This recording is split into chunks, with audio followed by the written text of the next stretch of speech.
আসসালামু আলাইকুম, সবাই কেমন আছেন? আশা করি আল্লাহর রহমতে সবাই ভালো আছেন। তো সবাইকে জুম্মা মুবারক। তো আরেকটা জিনিস শেয়ার করতেছি আপনাদের মাঝে। মানে আরবিল কুর্দিস্তানে এত গরম ধারণার বাইরে। এখন সময় বাজে 2:01। তো যাই হোক, আমি যাইতেছি এক জায়গায়। তা গাড়ির স্পিড 60-এর উপরে উঠলে, হঠাৎ 60-70 এর উপরে উঠলে মনে করেন যে আমার যে চল দেখা যাচ্ছে না, মুখের যে চল, অবশ্যই ক্যাপ মাথায় দেওয়া আছে।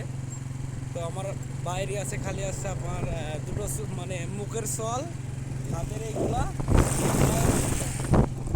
বাইরে এই দুটো দিয়ে, মানে এই কটা জিনিসই বাইরে আছে। তা শাড়ির উপরে গেলে মনে হচ্ছে যে গরম আগুনের তাপ লাগতেছে এরকম মনে হইতেছে। তো যাই হোক, আমি গাড়ি চালাইতেছি 30, 20, 25-এ এরকম। তো এরকম মানে চালাইলেও মানে মানে হাওয়া গরম ঠিক আছে, কিন্তু ওইভাবে আর লাগতেছে না। আর বাতাস যেটা না, এটা মনে হচ্ছে আগুনের যে আছে না, আগুনের যে ফুলিটা এসে মনে হচ্ছে লাগতেছে, এত পরিমাণে গরম। তো যাই হোক, সবাই ভালো থাকবেন এইটা জানানোর জন্যই। তো এই যে এটা হচ্ছে কুর্দিস্তান স্টেডিয়াম, এই জায়গাটার নাম হচ্ছে স্টেডিয়াম। এই যে এটা হচ্ছে গ্যালারি, মানে এই যে ফুটবল খেলে এইগুলোর গ্যালারি এটা। তো সবাই ভালো থাকবেন।